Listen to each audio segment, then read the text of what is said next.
Support WrestleTalk! Give us a subscribe. Was that the best WWE promo of 2018? I'm Ollie Davis. This is Luke Owen. Welcome to the WrestleRamble Raw review show, where we're kicking off by saluting Paul Heyman. We are now Paul Heyman's advocates. He once did a thing on this channel, so I feel like we know him. Yeah, he did, but he did call us names, though. Hey, that's an honour.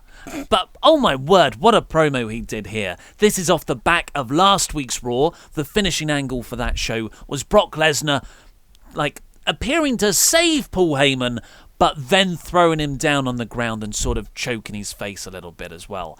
And this was the follow-up to that. No Brock, of course, because he's got much better things to do than turn up on Raw. Frontiersmaning. Oh, there are magazines to be read and odd generic pieces of art to be sat in front of. Those magazines aren't going to read themselves. No.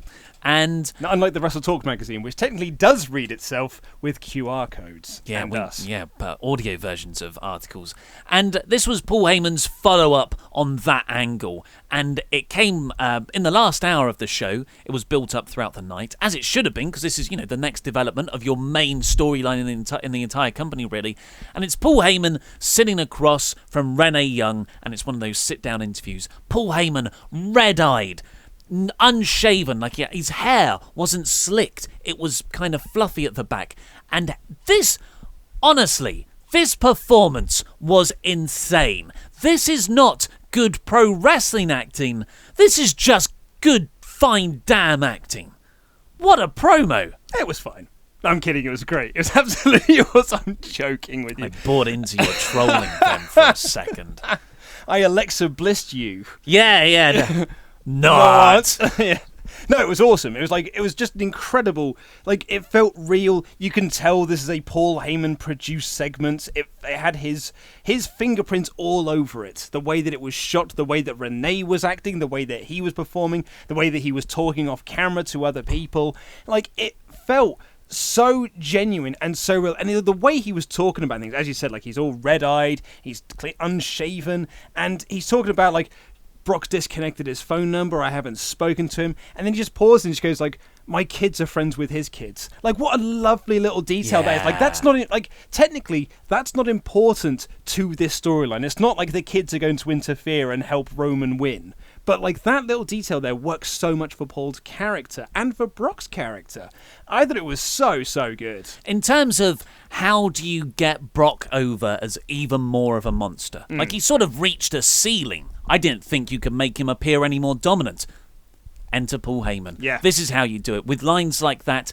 And, that was a great line. But the one that really got me was when Paul started saying, hey, we used to, in a much better acting performance than I'm doing here, we used to talk together about we would walk off into the sunset together, the UFC title over one shoulder, the Universal title over the other, and I would be behind him declaring his name as the champion. What I loved about that, though, is he goes, I would be behind him declaring him the reigning, defending, and he got choked up because technically he's never going to do that shtick again. If they are split up as an act, he's not.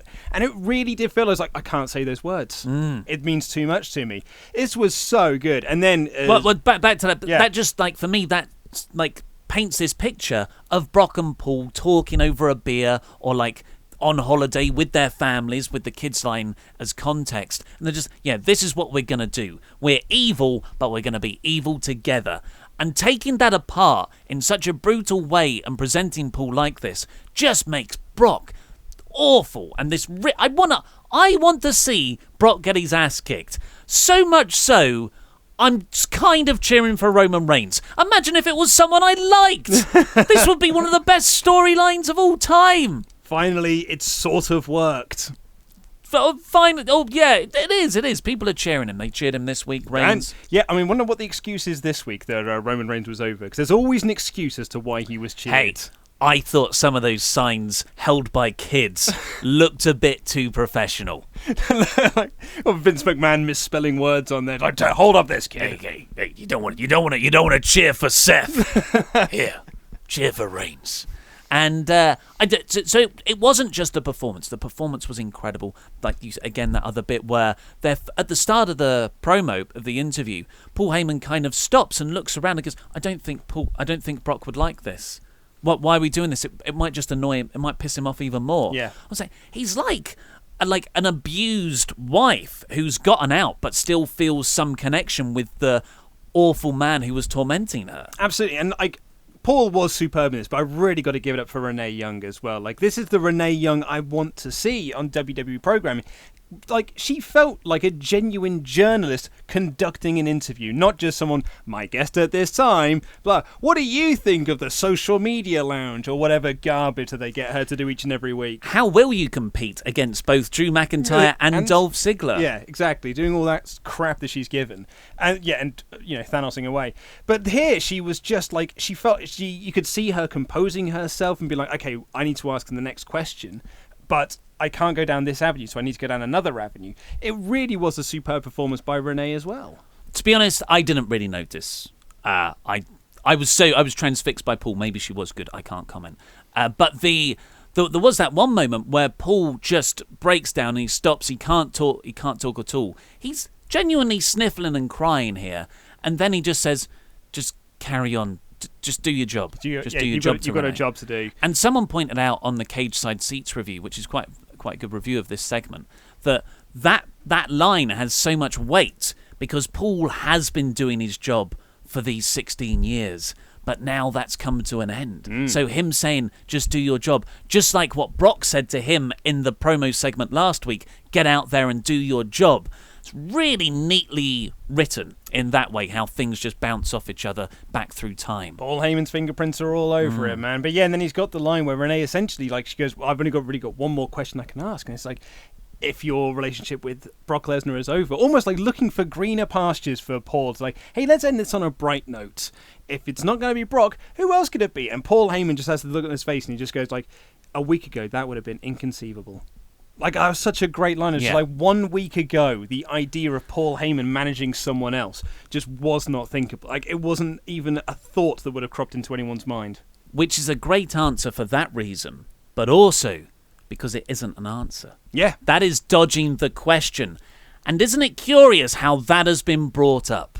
That is, like, storytelling-wise, if you were to then pair someone with Heyman, that's a great seed. That's fantastic foreshadowing. Chekhov's advocate. Yeah, Chekhov's advocate. That is that slight 3-second stare, uneasy stare between Hulk Hogan and Macho Man back when Hogan lifted up Miss Elizabeth, and a year later it paid off. That's good storytelling. Or it could be a swerve, and it's just something to sort of tease fans like us, and nothing comes of it. But I genuinely feel now like this Brock-Paul split has become such a fundamental part of the storyline for SummerSlam and the Roman Reigns match that that's where they're going. Either he's going to side with Roman, which I don't think is going to happen. I think if anything, he'll either side back with Brock will retain, and it will just go on and on forever. Hopefully it can main event WrestleMania. Yeah, again. Or, three, all great trilogies. Exactly. Or he finds someone bigger and better and younger. Well, not younger necessarily like last time, but like last time with the Big Show, and Braun Strowman's in that mould. Or Kevin Owens. If Kevin Owens wins the Money in the Bank beef case from Braun, and those two... I mean, I did this in my Paul Heyman guys that he could possibly... he could go with next. And I was like, Kevin Owens doesn't need a mouthpiece. But then CM Punk didn't either. But that pairing works really well together. That's a really good point. Good point. But at the end of this whole promo, like, and this is just what a pro Paul is. You don't end with that. So you've got this like beautiful start of getting over Brock as this monster because of what he's done to Paul. Then you've got this really intriguing middle where he's effectively teasing a new Paul Heyman guy, or at least not cutting it off. And then, at the end of the day, this is a wrestling promo. It's here to sell a match. So what does he do? He brings it back to the match. He says, hey, I've never seen Brock like this. And this is not a word we like to use round here. Mm-hmm. That's a Paul Heyman little thing here. Yeah. Or he just goes... violent. He's violent. And the way he says violent just spits off his... like a it's dangerous to say, like it's sharp. And he said Roman doesn't stand a chance. And that line, that's a money line. I never thought. You asked me 3 weeks ago if I was going to be excited for Brock Lesnar and Roman Reigns at SummerSlam. I would have gone, there is nothing WWE could do. But credit to them, just when you write them off, just like we did with Ronda Rousey, they do when they're motivated. They can pull it off. When they want something to work, it can work. And I mean, hey, perhaps we are just putting him up on a pedestal here. When you've got Heyman involved in something, and it always tends to be Roman's best promos. Whenever Roman has a really good promo, it always comes out that, yeah, Paul Heyman wrote it. Or it's a really good segment. Yeah, Paul Heyman was the producer behind that. Whenever he touches things, it really works. When he can focus on just one storyline, it's genuinely excellent stuff. So for me, that is the best promo of the year. I can't think of anything that'll touch it in terms of just all the stuff that was in it and the performance. Like, it's just the perfect combination of content and performance. I think I might have to agree with you. I can't think of anything off the top of my head. I'm trying to think, are there any like the top guys that might have like outshone him? But Roman's not done anything. Seth hasn't done anything. Cena hasn't done anything. Well, no, Cena's Undertaker stuff was really good. It was good, but it wasn't like, oh man, that's like promo of the year type material. You never really bought into it as well. That's what I mean, yeah. It's like Cena cuts a great promo is almost like that's a standard. And it was a standardly awesome Cena promo. It's the same with The Miz. Like, The Miz cuts a good promo. It's like, yeah, I mean, he does that every single week. Like, that's not like, but it's never like, man, Miz really stepped it up a gear with this promo. Occasionally he does. I mean, that argument can be given to Paul Heyman. You know, that Paul Heyman cuts a great promo, nothing new Absolutely. there. This is a different kind of Paul Heyman this promo, I think is what you're trying to say. Yeah, exactly. The problem with Miz will cut great promos, and then you'll have a montage of babies crying at the end of it. But yeah, let us know. So negative. Let us know your thoughts in the comments below. Is there a WWE promo better this year? So we're not counting Juice Robinson, remember, he is the best promo in the business. Let us know in the comments below. Haha, it's a Raw review looking jacked, man. Raw kicked off with a video package of what happened last week, which was done quite differently to normal. It had like timestamps. Yeah, it was. Yeah, it'd be like, at this time, this happened. Again, that just seems like a Paul Heyman decision. Yeah. To be like, there was, because it tells you the story throughout the show at the right points. I liked it. I thought they missed a trick by not having the 24 music on the day of the 24th presidential primary. Also, it had the clip of Paul Heyman coming out for the main event at 10:58. So we don't know what time it is when these things are broadcast, because we don't watch those feeds. So that meant that Raw last week finished about 10, quarter past the hour. Well, it does that every week. It's a 3-hour show. You don't need more time. Right, okay, but we know why they do the overrun. To boost the numbers. No, the overrun exists because they did it during the Monday Night War as a way to artificially boost the rating. To be like, hey, look, we got this as well against Nitro because they had the 15-minute overrun. You don't have competition anymore. You're just doing the overrun because you've always done it. Like, there's no need for them to have the extra 15 minutes. But like, well, I mean, we've done the extra 15 minutes for 20 years. We may as well just keep doing them. Yeah, we really should cut that off. If you've got 3 hours, that's more than enough. But Kurt Angle opened Raw, as he usually does, but this was an impassioned Kurt Angle. I liked him. I really like Kurt Angle when he doesn't like Brock Lesnar. Yeah, well, he got F5'd by him last week. He's got a reason not to like him. Yeah. And Baron Corbin walking behind Kurt, and both with the shaved heads now. They look like they're related to me. Oh, yeah? Yeah, I think Kurt's been at it again, if you know what I mean. Another illegitimate son. Yeah. When it was 14, he must have been this time. I don't know how old Baron is. But Kurt's trashing Brock, and that's when he reveals Paul Heyman is still employed, which is just... I mean, I don't know how that really stands up. Well, just logic. In all fairness, Brock did come out for the main event, and that was the stipulation. But again, like... Paul's employed by WWE, and then there's the threat that he'll go if Brock leaves. It's all a bit messy and contrived. I don't think anyone's properly... I think they've just gone, yeah, let's just say he's employed. That'll be fine. I don't feel like this is a very neat way to handle the employment situation. But that does imply that if Brock does leave, Paul will stick around a bit longer. Yeah, one would assume so. So Reigns' music hits. Came into a very good reaction, but he then followed that up with one of the worst lines I've heard in WWE in recent time, which is when he said, and I quote, "If you kick the big dog out, who's going to run the yard?" In reference to him not being allowed in the main event last week. And I was like, that is a line of dialogue that makes me want to hate you. Yeah. Because that is garbage. That's awful. Dreadful choice to give him. It's like, someone wrote that down. 28 other people read it and was like, that's good. It's good. Yeah. Then gave it to Vince McMahon, who was like, I love it. Make him say it. And then Roman read that, memorized it, and other people listened to him say it, including us. And I then wrote it down as notes.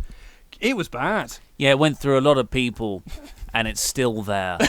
I had a similar thing in the ensuing match. Michael Cole, I don't know why it got me this time. He just goes, "Oh, the big dog's gone hunting." Oh dear. I was like, I don't even think that's the right metaphor. I know you get hunting dogs, but I don't really see it as like the big dog goes hunting.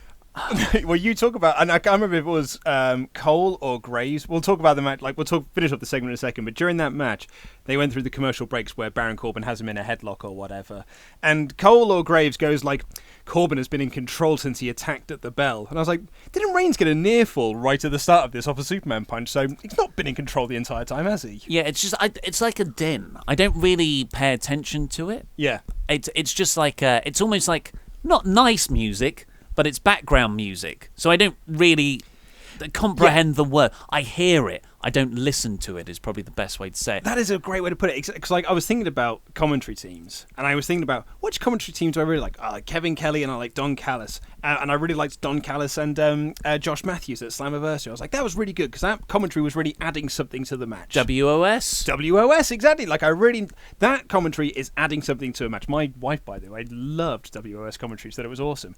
And then there's the other side of that coin, which is the commentary that actively makes me hate the product. And I'm going to bring it up again. Jim Ross and Josh Barnett at the G1 special, which just, it just made me hate every match because they were just winding me up. But then this is sort of in the middle of those two, where it just doesn't. Like, sometimes I write things down and go like, God, that was awful. But it's never like that's really bad. It's just, that's bad. But it's din. But back to the opening segment. Yes. Kurt assured Reigns that the Brock won't be suspended after F5ing him last week. So the SummerSlam match is still on. Phew. Yay. And Reigns jokes how Baron ran like a coward, which was, this was good stuff. I thought Reigns did a good job. So Kurt's like, well, I'm going to make a match between both of you right now. I thought everyone in this segment was really, really good. Yeah. With the exception of that one line, I thought everyone in this segment did their job very, very well. Yeah, Baron Corbin has turned into pretty good on the mic in this character. I like this Corbin character. Yeah, I really like Corbin. He just says hey, Angle, you don't really actually have any power around here. You just shuffle out to the ring and make matches. I just thought it was a really nice little dig at him. And that's where Kurt goes, okay, well, I'll make a match right now, son. And the crowd popped huge when he made the match. Like, as soon as he said, well, I see two people in the ring, and the crowd knew what was coming, they're like, hey, let's see this. I'd love to see Roman do a punch on Baron Corbin. What we got was a lot of rest holds. Bless Jacksonville, because I knew that was coming from the moment Reigns walked out. Kayfabe. Yeah. So So you didn't like this match? No, I did like this match. Yeah, I thought it was okay. I thought it was a really good match by the end as well. I mean, it's WWE match, 2 ad breaks, lots of rest holds. Which doesn't, but once you get out of those 2 ad breaks and rest hold segments, and then you build into the final few minutes of the match, it was really good. So even in the moment when Baron Corbin did his little run to the outside that he does when he gets whipped into the corner, if I was a wrestler facing Baron Corbin, stop whipping him into the corner. He's bound to run around. Don't turn your back after you've whipped him. But he goes out and clatters into this cameraman who just goes flying. Really made me laugh. Why would you ever turn your back on your opponent if you've whipped him into the corner? Because you're walking away to get a charge up to do something. Or you're trying to recover from something. Actually, and Roman had some good sort of goofy selling when he did the clothesline. He sort of go because he got hit in the throat. Reigns is good. Surprise, surprise. Yes, Reigns is good. But Corbin tried to leave because he's had enough of this, and he tries to leave. And again, riffing off the Brock Lesnar thing from last week. Yep. And then Balor's music hits. Balor Club is in town, as Michael Cole would put it. And he essentially forces him back to the ring, walks right into a spear, Roman wins. That was a really good match by the end. Yeah, and Balor hit the coup de grace on him afterwards. Yeah, did a shotgun drop kick and a coup de grace, and he tweeted out that felt so good. Yeah, which probably means this is continuing. Well, it is. It's leading to a match at SummerSlam. Is that booked? Yeah, they announced that on the show. Did they? Yeah, Michael Cole did WWE.com with some breaking news. Balor versus Baron Corbin has been added to SummerSlam. Oh my god, so we saw Finn beat him in a sort of fluke roll-up at Extreme Rules. And then Baron beat him last week. Yeah, and then they're fighting at SummerSlam, which is in 2 weeks' time. Rubber match, man. It's the rubber match. You said it yourself. All things come in good trilogies. Or all good things come in trilogies, rather. But when they do this bit near the end of the show, where they run through the entire SummerSlam card, and I was just like, I felt like I was in an eternal purgatory. No, not more. So I was too shocked by horror to notice Corbin and Balor. Peeling back the curtain a little bit, I do tend to skip through those bits, and it's amazing how many times you can press sort of skip forward. Oh god, they're still going. Next up, we got a cool segment with Seth Rollins and Kurt Angle backstage. Seth's essentially like, I want to take on Drew and Dolph. They keep bullying me. And Kurt says, well, hey, how about you find yourself a tag partner because you got a tag match tonight.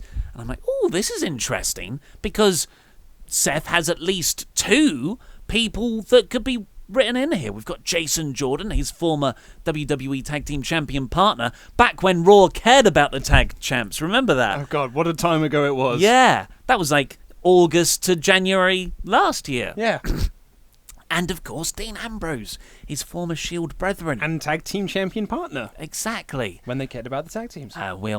We'll come on to the reveal later on. Absolutely we will. I thought it was really nice. In fact, actually, I thought this was also a really, really good and well sort of told story through the show. I really liked the Seth stuff this week. I mean, it was good. I wouldn't say I really liked it. I liked it. I really liked it. I just gotta say, I mean, I don't want to give too many spoilers away here, but I do appear to be one of the few people who thought this show was not too bad. It was fine. Bobby Roode took on Mojo Rawley next in a pretty dull match. I actually genuinely forgot this match had happened. Until I saw it in my notes here, I forgot this had happened. I've written here, ad break, back to a rest hold, Roode hits DDT, wins. Yeah, the crowd were not into this. Oh, were they not? Good Lord. And yeah, I mean, this has just got SummerSlam pre-show written all out. Are they going to do it again? And it's not even. Well, Mojo beat him previously. No, this is the first time they've had a match. They even said that on commentary. This is the first time they've been in the ring together. Well, that's how WWE book things. Yeah, exactly. You have the babyface win first, so you're not interested in the chase, and then the heel wins the rematch that you don't want to see, and then they have another match for no reason. Yeah, totally, man. To find out who's the better man overall. Or we do the rematch next week, and that builds then to their pre-show encounter. I think that this isn't good pre-show. This is opening pre-show. This is between the Cruiserweight match and the good tag match. This time last year, Bobby Roode was in the main event of NXT. He was the champion. That's where he lost to Drew, right? It was where he lost to Drew in an awesome match. Such a good match. Drew's done all right.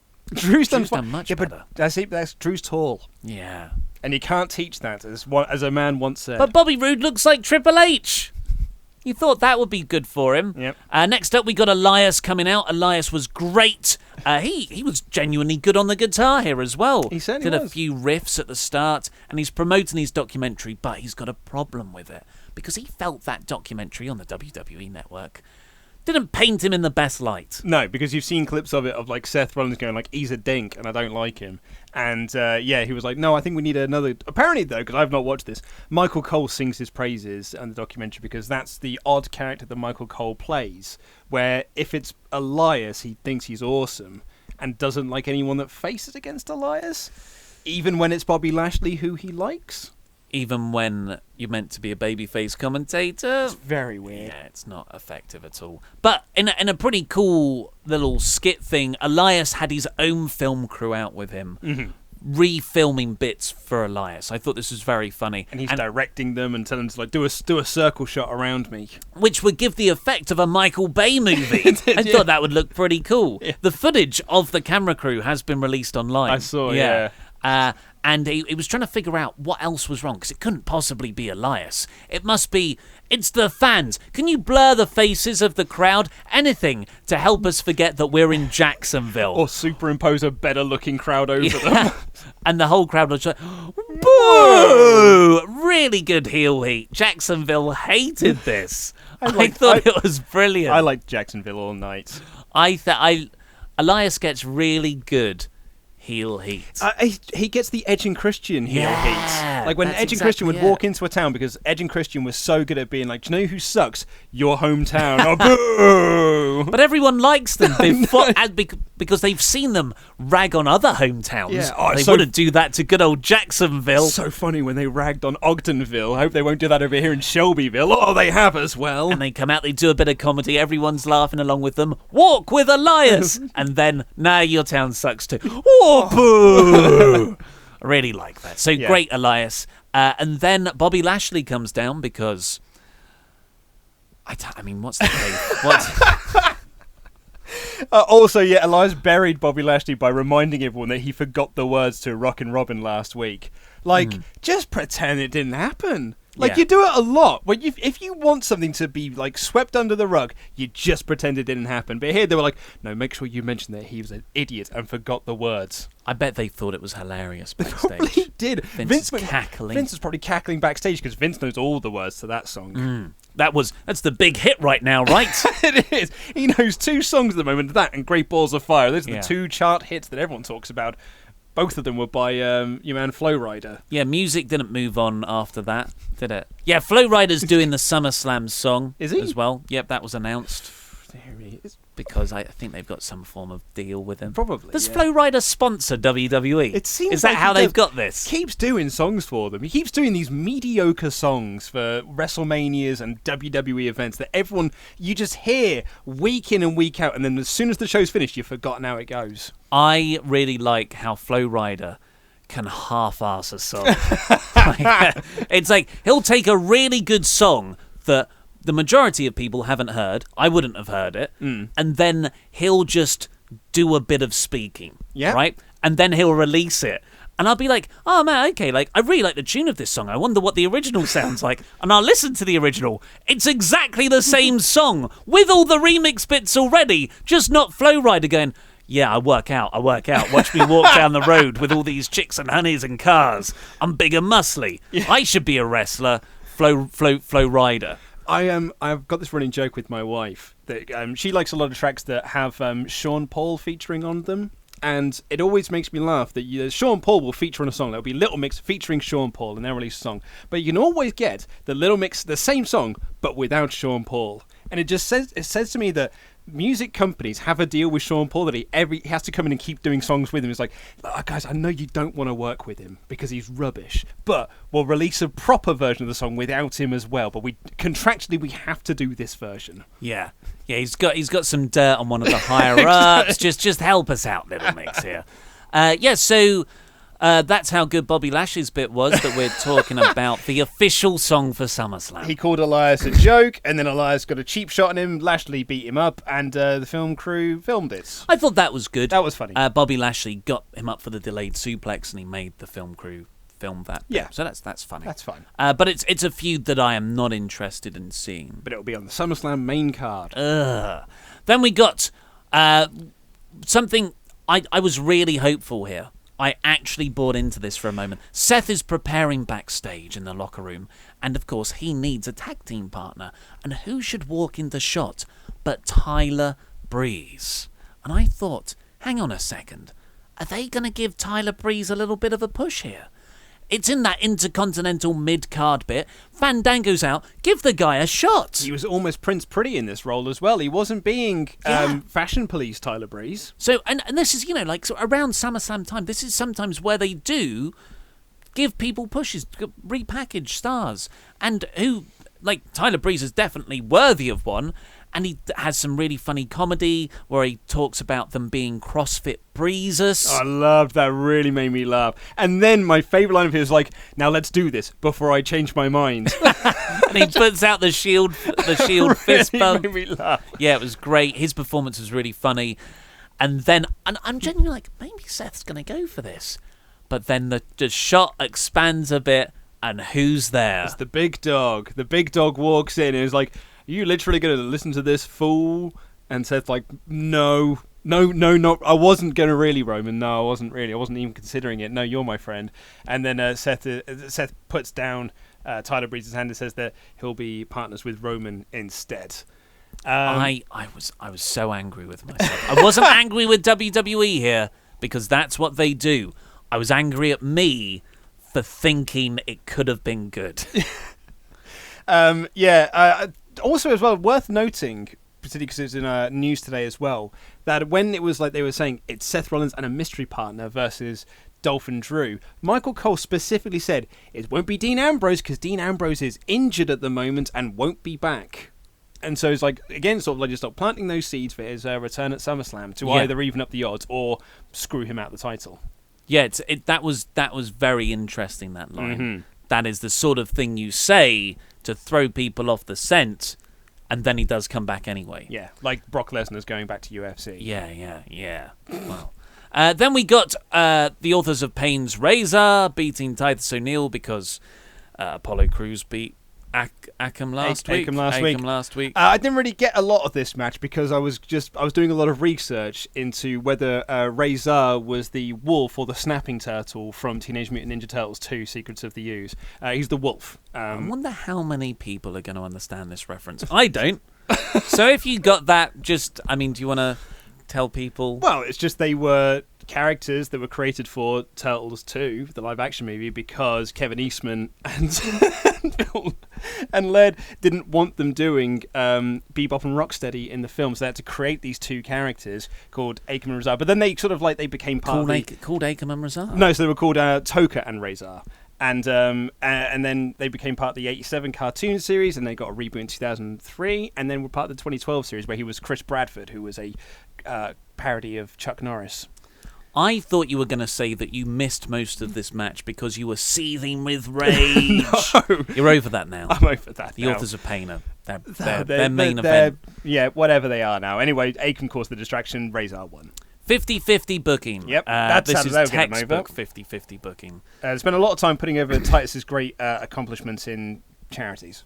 The Kevin Owens show next got a new set. It made its triumphant return. Yeah. What did you think when you saw this set? So next to it's next to the ramp. It's got its own stage area, little bit of a backdrop, a red rope in the front to give a wall, and a couple of chairs. I didn't really think of anything. Did you think instantly it's a Strowman thing? Yes! I was like, well, someone's either going through it or it's getting flipped over or some kind of combination of all three. Yeah, that did not cross my mind. Are you serious? Yeah, I'm serious. God, I'm going to call you Jacksonville from now on. Come on. So it was the KO show, and Jinder Mahal comes out with Sunil, and they're joking. Well, they're not joking. They're being serious. But this was some good heel chemistry. Yeah, I really liked Owens in this segment, asking Jinder a question, but then answering it for him as soon as Jinder's about to answer. He's like, "No, I'm going to carry on making my point." I thought it was really, really funny. And he says again, he's going to reclaim his Universal Championship. He's going to win the beefcase, and he's going to cash in on Braun. Cash in on Brock, rather. And Owens said that we've both beaten Braun Strowman. Very rare breed, us. And tonight, you're going to get another chance to do it, Jinder. Because it's Jinder versus again. Braun. Yeah, and Jinder just looks so shocked and scared. It was a great reaction. Yeah. And then KO fully goes into it, announces Strowman's name, Strowman's music hits. Well, here's where I was thinking they were going. I thought they were going to bring out a little person dressed as Braun Strowman. That was where my mind... Vince Russo up here, and instantly went to a small person. But it was not. Instead, it was like a Universal Studios ride where it's a bit bumpy, and it turns out Braun's, and then he flips over the stage and then stands tall. And then they had a match. So what's the... I've watched this a few times, this. Where does Strowman come in from? He's not under the thing, is he? Could have been under the stage. Because the backdrop isn't next to the thing, so he would have had to get him... He can't, and it's too short for him to crouch and hide behind. But then when he was pushing it up and over, there didn't seem to be a bit where he could just sneak underneath. You've watched this more than I have, my friend. I cannot help you on that one. Anyway, Strowman flipped it over. I have no idea how he was so sneaky. And then it turned into Jinder Mahal versus Braun Strowman, which was more wrestling angle than match. It was just Kevin Owens stealing the briefcase. Braun runs after him, gets the briefcase. Rather than the count-out angle that they did last week, he accidentally hits Jinder with the briefcase to be disqualified. Because that's another way that he can lose the briefcase at a SummerSlam. I liked this as well. And I also liked Owens on the outside just screaming Shanty at Jinder as if like almost like a reminder. He wasn't doing it like Shanty. He should go Shanty. Just remember Shanty. Yeah. You need to do that. Because there was some good... Owens also said how Jinder's really taught him to be emotionally and spiritually centered. That was funny. I didn't like this. No, I just I sort of reached the end of my tether with this. Dave Meltzer summed it up for me because I didn't really know why I didn't like it. And Meltzer said on the Wrestling Observer radio review of this show that it all makes sense. Like this is a feud that makes sense, and you can see why they're doing certain bits to build up to it because you're getting over the fact that Braun could lose the briefcase. But it's not interesting to watch. And I was like, it isn't interesting to watch. And not only that, it's Kevin Owens and Braun Strowman, and it's just not. It is in no way close to the best use of these guys. Remember what you had with Strowman after WrestleMania, and somehow the Nicholas angle just made him better, and then he was just storming through people on the outside. He has cooled off considerably since then. Yeah, it's true, actually. I perhaps my bar is set so low for WWE programming sometimes that just because it makes sense, I'm like, oh, that's good. Yeah, it makes sense. It's a weird case where you're right. It makes sense, but it's not. I don't think this is very effective for getting anyone over. Yeah. It's just but it might seem that way because comparatively, this is logic proof booking, which is different than normal. Then we got the Roman Reigns interview from earlier in the day with Corey Graves, where WWE did a bit of a North Korea and rewrote history a bit. Which history did they rewrite, Holly Davis?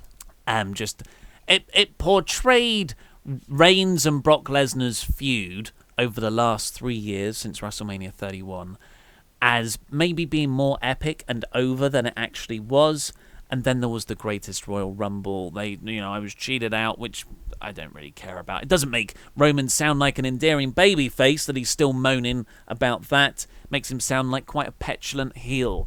I did this, and they did good stuff with Reigns throughout the show. I didn't think this was good. They also skipped over SummerSlam last year. They basically just erased that one from history. They just said that they've only met 3 times, and that was at the WrestleMania 31. WrestleMania 33, was it this year? Yeah, 33, and the Greatest Royal Rumble. They skipped off the WrestleMania match, the SummerSlam match last year. In singles competition, Luke. Oh, okay. Yeah, it's fair enough, yeah. Samoa Joe was in the other one, and Brawny the Strowman. We did get to see a really cool clip, though, of Brock last week, where after he beat up Paul Heyman in the ring, and he storms back. Mike Rowe's there, a wild Mike Rowe appeared, and he was just like, I've got a question for you, my guest at this time, and Brock's just like, get out of my face, and just like F's him away, and it was really cool. And I thought, man, why wasn't that on TV? That'd have been a great way to end off the show. Yeah, because Mike Rowe doesn't exist in TV continuity. Is it Mike Rome? I don't know. Because I've written Mike Rowe. It could be, it's Mike. Let's just call him Interviewer Mike. Not Todd Phillips, because he well looks like Todd Phillips. It could be Dasher. It could be Charlie. It's definitely not Charlie. She's injured at the moment. She's got a sore back. No, it's Dasher that's injured. Charlie was on this show. I'm thinking of the other one who's in NXT. What's her name? Kathy Kelly. Kathy Kelly's injured? Yeah, she's got bad lower back, apparently. Right, so off of that Roman Reigns promo interview segment thing, we've then got backstage of Roman and Seth walking along, best buddies. We're going to go out and kick Mac and Dolph's ass. And then Kurt and Baron turned up. I don't know why Kurt always has to be there for these bits. It's like he's being dragged around by his son. Because he's got to be... Kurt Angle's got to be there. He's got to be the one that makes the matches and tells people the news, while Baron Corbin stands there and goes like, because he's a heel. And it's good cop, bad cop. It is, yeah, I like it. And like earlier in the night, we saw that Corbin had a phone call from Stephanie, and he passed it across to Kurt, and he was like, you got a call from Stephanie. And then he gets a call, and then he's like, all right, fine. But I thought this was really funny, actually, because then like Kurt Angle says, like, you can't have the match. I guess it's now going to have to be and then Baron's like, I guess it's now a handicap match. And Seth goes like, that's fine, and he walks off. And then Roman, obviously looking at him because he beat him earlier in the night, was just like, how are those ribs holding up? And he's like, yeah, fine. He goes, poof, and gives him a little dig in the ribs, and he proper falls over. It made me chuckle. That was good. And I hope this is a recurring spot for Reigns and Baron, because they did the same thing last week. Yeah. And he just punched him in the face. But I don't want Reigns to laugh as he walks off. You loser. Because that's quite a bully, like a horrible bullying trait. Totally, yeah. Whereas just punching someone in the ribs, like especially if it's Baron, is a badass trait. Because he's pissed off. But he didn't really seem... Reigns didn't really seem that annoyed that he couldn't help his Shield friend. brother. No. But then I was still kind of holding out for Breeze here. Really? Yeah, Actually, that would have been nice. It really would have been nice. But that didn't happen. And I get it, because the story you wanted to tell was Drew and Dolph overcoming Seth. You're right. Did you get that right? Seth overcoming Dolph and Drew? No, but Drew and Dolph overcame Seth in this match. Okay, but I think that's the story they wanted to tell here. Yes. Well, no, because I think overcome means they're sort of overcoming the odds. I sort of meant it as in like we're getting into semantics, but overcome, like they just sprawled over. And they... Dolph climbed over to get the pin. I see. So he overcame. Okay, right. The crowd chanted for Ambrose throughout this match. They weren't going to get him. But again, that's why I really like the way this is sort of telling it. It keeps telling this story that Seth is losing this feud 2-1 because there's nothing there to even up the odds, which will make a Dean Ambrose return at SummerSlam all the sweeter if he does even up the odds, or if he returns and then screws over Seth. Yeah. Which would also be quite nice and poetic. Yeah, it would be. I really like this match, though. It wasn't long, and it wasn't, Seth's usual incredible standard, because it had that stipulation of the handicap match attached to it. But I really appreciated Seth, like, really smartly trying to get both guys. Yeah. Like, it wasn't just, I'm strong and I can fight more and last longer than you. Seth was using his intellect in a lot of these bits. There was a great moment when... Rollins went outside, was thrown outside. Dolph went for the tag, but Rollins got Drew off the apron, so Dolph couldn't make the tag and back in and ran wild. But at the end, the numbers game overcame him. Yes. Overcame him. You go. Something I noticed in this match, and I think that I might be right on this, but I think they've swapped the corners that the heels and babyfaces go to in tag team matches. Although they didn't in the women's tag team match. The heels were still in this corner. Maybe it's a handicap thing. Maybe. I don't know. I think I noticed it last week as well. But anyway, that's by the by. I noticed another thing in this match. What did you Michael notice? Cole doesn't actually watch the matches. Because he was really outraged. Like, Dolph's not even the legal man. It did, which he was, though. He was the legal man. Drew quite clearly tagged him. Yeah. Yeah, it wasn't even the blind tag. No. It was an actual solid tag. Yeah. So I watched that in the live feed, and Cole was, going off on one after the match. I don't even think he was a legal man. And I was like, later on, I was like, wait, did I miss it as well? But is Cole right here? So I watched the YouTube clip. That commentary has been edited off. Oh, nice, lovely stuff. And then we got. Whoa! Before that, we got a video package for Alicia Fox. I didn't get this. No, really, we did. Which is my note. They were really again, with that rewriting history, trying to pretend that she's been this massive deal for the women's division for the last 20, 30 years, however long she's been around for. Not buying it, mate. Yeah, some people last week when we were talking about how Alicia Fox is not a trailblazer in the women's division. Yeah. Like, people are confusing being there for a long time with being good. Yeah. Some people were quite offended by that. And saying that Alicia Fox isn't a good wrestler I didn't think that would be a controversial opinion. Neither did I. But then again, I didn't think that us talking about Jeff Hardy's fifth eye would become the thing that it has. Oh, it was quite... But that I get that. Yeah. Because that was quite clearly something we missed. We just missed because we're idiots. Yeah. But this, the reaction that us saying that Alicia Fox is not very good was genuinely surprising. Especially because the whole... it was quite an accepted joke. Yeah. For at least the last couple of years. that she can't wrestle Her and move- that she yeah. pins people outside the ring. And her move was called the axe kick of complete death, because it just looked like the most dangerous move in the world to take, because she used to just F her leg into people's backs, like with no regard whatsoever. We all agreed that she was an okay promo because she's got quite a distinct character and that she does that annoying thing very well, but that definitely has a ceiling, and she's got a beautiful Northern Light suplex. I'd also add to that, she has a nice jacket. Okay, yeah. And, yeah, so just bizarre that this is one of the things we're talking about in 2018. Yeah. Her entrance music is awful as well. Well, speaking of... I know, I thought I'd segue into that. We didn't even get to hear Alicia Fox's entrance music. No, that's what a trailblazer she is. That's what an important figurehead of this women's division she is. She doesn't even get her own entrance. We'll come on to that. But the B team have new entrance music. They do. It's better than their other one because at least this one makes sense for their characters. Their old entrance music just did not fit their gimmick. At least it was kind of... better skirt, better skirt. But it was kind of backgroundy. I never really noticed it. This one is...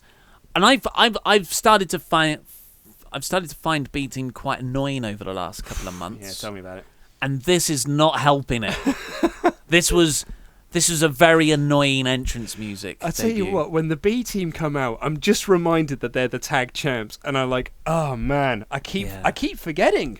I swear, I keep forgetting that they're the champions. It was Seth Rollins and Dean Ambrose at the start. Just remember that storyline last year with Seth and Dean finally coming together to win the belts at SummerSlam that the crowd thought was a good time to throw out a beach ball. But that was made a better match. It did out just Cesaro when he came in and tore it apart, absolutely. But that was a storyline that we were all so invested into, and we wanted to see them win the tag belts. It was the best storyline in the company. So good at that time. It was awesome, and yet here we are a year later, and goddamn B Team are the tag team champions. Yeah, so their music is awfully annoying. They faced the Revival here. They had a bit of back and forth, and then blah, Bray and Matt Hardy appeared on the ring aprons where the tag partners were supposed to be, and then they caused a double DQ. For someone who is his lower back is fusing with his pelvis, I'd take a bit of time off, Matt. If I were you, to be honest, I would not be doing Twist of Fates or doing any moves. I would just have some rehab time. Yeah. Because that sounds like it sucks. So that's a triple threat booked for next week, yeah, which is the SummerSlam Go-Home show. So what I'm hoping is that they treat next Monday a bit like a mini pay-per-view and get all the lower mid-card and undercard stuff on there. Like Bobby and Mojo. Yeah, Bobby Mojo rubber match. B-Team versus the Revival. Authors of Pain versus Titus Worldwide. Oh, yes, that'd be a great one to get What rid a Monday! Have that on Raw, not on the SummerSlam pre-show or main card. Oh, you could do Bobby and Elias. Yeah, that would be a perfect one. Do it there rather than do it at SummerSlam. Then we got the fantastic Paul Heyman interview, which we've already covered. Then we got the SummerSlam match rundown, which is still going on last time I checked. Yep. God, that was the original joke 2 years ago, that SummerSlam was still hasn't finished. Yep. And 6 hours, man. Get ready for it. 6 whole hours. Actually, no, it'd be longer than that. It'd be 7. Because the main card's like 5 hours now, aren't they? God. And then you've got the 2-hour pre-show. And there'll be an overrun. Because it's on the network, so who cares? Riott Squad beat the Hug and Boss Connection. Do you know what? When the bloody Riott Squad came out here, I was like, we saw this match last week. I cannot believe we're literally just doing this again. I mean, I get that they're doing it just so they could set up Ruby Riott's return, but my first thought was like, cannot believe we're doing this again. Were there no other people they could have faced off against? Yeah, like, what's the justification here of having this match? And then Cole has the tenacity to say, I think I said that word wrong there. Yeah, tenacity Ciampa. Yeah, that's exactly. He had the tenacity Ciampa.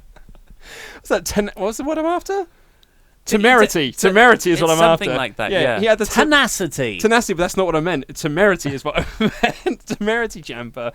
To say the Riott Squad have been dominating on Raw since they came over. I'm like, no, they effing haven't, mate. You've got to be kidding me. They bloody lose all the time. They kept losing to Ember Moon. Where's she been for the last couple of weeks? And now they're losing to Bayley and the Hug and Boss Connection all the time. Yeah.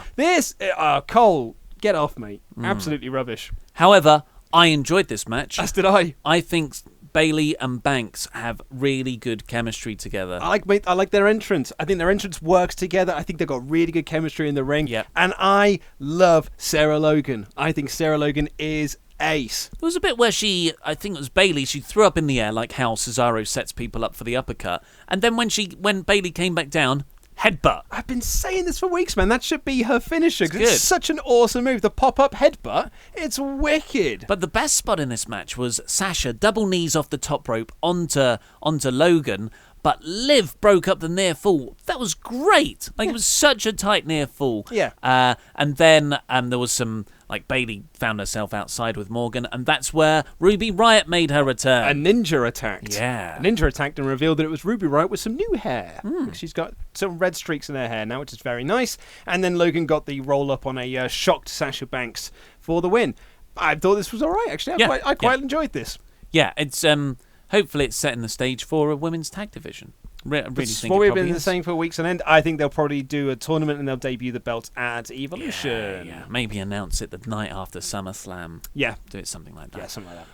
But our main event, which is quite a large thing, and it was teased throughout the night, so this was well set up. I'm surprised, genuinely surprised, this was the main event of the show. I thought they would do this at the end of hour 2. When you've got your biggest audience, you would do it at the end of hour 2. Well, they've kind of in recent, in the last couple of months, that mentality of the third hour's a write-off. Back in the cruiserweight days, that's when you would put the cruiserweight stuff on, And your so Bayley more Banks would matches. main event stuff. Yeah. Seems to have gone now, where they are putting a lot of emphasis on that third hour. And actually, Brock being in the third hour really did keep people around. It still was I think it was still the lowest rated hour, but it did keep more people around than the third hour usually does. So this was, of course, Ronda Rousey's debut WWE Raw match Against Alexa Bliss is entrance music. Yes. For Alicia Fox. So it's against Alicia Fox. Alicia Fox comes out with Alexa Bliss. To Alexa Bliss's entrance music. Felt so bad for her. I genuinely did. This is Alicia Fox getting a main event on Raw. What a career achievement for her. She's been there for so long. She's main eventing Raw. She doesn't even get her own entrance because Alexa Bliss is the star here, and she is just here to be beaten up by Rousey. Well done, Alicia Fox. You're main eventing Raw because Mickie James injured and Nia Jax is rehabbing. Yeah, so we needed someone. Dana Brooke lost the coin toss. The coin toss. Neither of us can speak that well today. So they both come out, and of course this is Alexa Bliss. So in ring promo, God, this went on and on and on. I saw how long was left of the show, and I was like, I can't imagine the match going this long. And then I realised why there was still quite a lot of time left over is because these two wouldn't shut up. And they just kept going and going and going. Not to the point where I'm like, yes, Ronda's here. It got to the point where I was like, oh, hurry up, Ronda. For God's sake, hurry up, will ya? And it was Charlie Caruso sort of conducting this interview. And Alicia Fox reminded everyone that she was Survivor Series captain for Raw. I remembered it when I saw her jacket. And I was like, yeah. She used to wear a hat. Why did she wear it? Aha, yeah, because of Survivor Series where she was the captain. And I was like, God, I forgot about that. And then and then Bliss was like, she had a genuine moment. She didn't do a swerve and then reveal, it was all a heel thing. She said, genuinely, thank you for all your hard work. People like you is why we've got the Evolution pay-per-view. And again, it's just like, stop lying to us. This is so intellectually insulting. It really is. And they had the Tommaso Ciampa to say these sorts of words.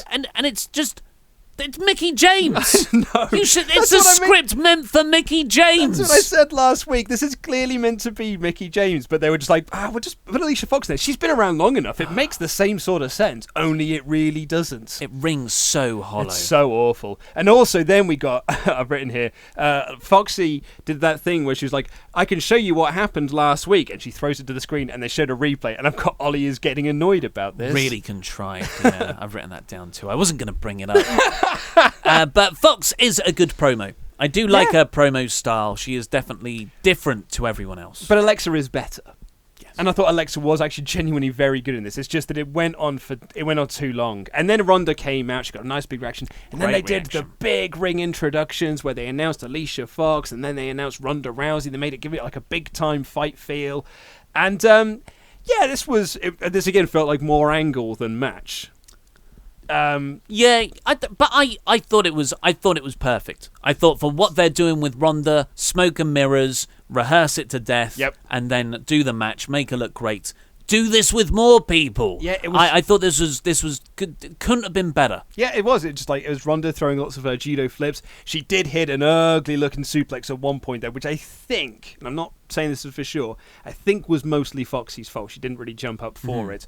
Or is that German? Is that like, or German? Ronda didn't throw her enough or something, but it did look pretty ugly. It wasn't the nicest move of the match. Her judo throws though were absolutely awesome, and then she started throwing those left hand punches. Oh, I love that in the corner. Yeah, Buff, buff, buff. It's so cool. And then she locked in the armbar and Foxy tapped. Yeah, there was more to it. There was Bliss on the outside trying to distract Ronda, and Fox would keep rolling out of the ring. So Rousey's attention was split between both sides. But credit to WWE, they never made Ronda properly sell. Because she's got a numbers disadvantage, Natalya was shoved into a ring post early on. You say shoved into a ring post.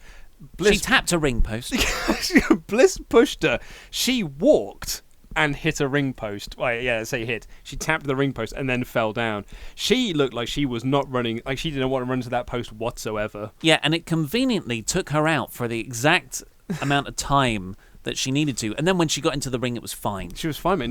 Didn't sell it at all. Yeah, she didn't even... Maybe it did knock her a bit loopy because she quite clearly saw Alexa Bliss running to attack Ronda and did nothing about it. We'll come on to that bit. But yeah, so Fox gets a moment where she's got Ronda in the corner and striking Ronda, but Ronda just goes mean face. Looked great. Love Ronda. I think just there's something supremely cool about everything she does at the moment, and it likely is because she's booked in a way that really protects her and doesn't expose her flaws, and she can rehearse these matches over and over again. So great booking, WWE. The only problem is, and it's nothing really because people aren't going to remember this, they'll remember the cool microphone bounce back, is afterwards Ronda got a little bit of a promo time. It was a fine promo, nothing special, but that's not Ronda's strong suit. She was perfectly fine. And then Alexa Bliss just walks over from behind. Natalya steps aside, sees her, then Alexa awkwardly reaches, just taps Ronda on the head. I guess she was meant to make it look like she was grabbing the hair, and Ronda pauses, looks around, and then does a hip toss thing. This is one of the downsides of constantly rehearsing things, is that you know when your beats are meant to hit, so you don't do things until those beats hit. And sometimes when you are just when you do things, not so much on the fly, but if you say here's what we're going to do, and then afterwards we'll do this, it can feel a bit more natural. But when you rehearse things over and over and over again, it feels too staged. And that really was a bit of an issue. But you're right. After this, she did the big judo flip and sent Bliss packing. And then she was just you better hold on to that title tightly because I'm going to win it at SummerSlam. And then she just F's the microphone into the floor so hard that it bounced back up and then he hit her in the face. It was so awesome. I thought it bounced off a rope. But no, watch it back. It bounces off the floor and comes that high back up. So she proper was disregard, don't care how much this cost. Boof! It was so cool. She's really, obviously she's really strong, but that must, because those mats are really, the canvas is really padded. You'd think that would absorb most of a microphone hitting it. Yeah. Sure, a normal human would bounce, but not that high. This is You'd have thought that Kalisto's trampoline was on the outside and she threw it into that the way that it bounced back up into the air. So a very good main event for what they're doing. Yes. And it effectively built SummerSlam. I would say the Ronda Rousey versus Bliss and Roman Reigns versus Brock Lesnar feuds with the Paul Heyman component was brilliant throughout this show. Unfortunately for me, that's only really 45 minutes of a 3-hour show. So overall, the rest of the stuff was quite plodding. So I gave it a poor. I liked, in addition to that, I liked the Seth Rollins stuff, and I quite liked the Owens and Strowman stuff as well. I wasn't too hot no, absolutely, and I don't think you or Dave are wrong about that as well. But I actually quite liked it. I'd have given the show an average. I actually not much between us. No, yeah, absolutely, yeah. I thought it was. The majority of the show didn't really do a lot for me, but the stuff that I liked, I did really enjoy. I would mostly you just want these shows to build your big matches at SummerSlam, and it's built the 2 biggest ones. So it's not by no means Wasn't a failure. failure. Yeah. But that's all we've got time for today. Please click the videos that have just appeared on our laps to catch up with the latest WrestleTalk videos, and this button right here, which will subscribe you to the iTunes version of this show, which has exclusive intros and outros. I've been Ollie Davis, this has been Luke Owen, and that was Rambling.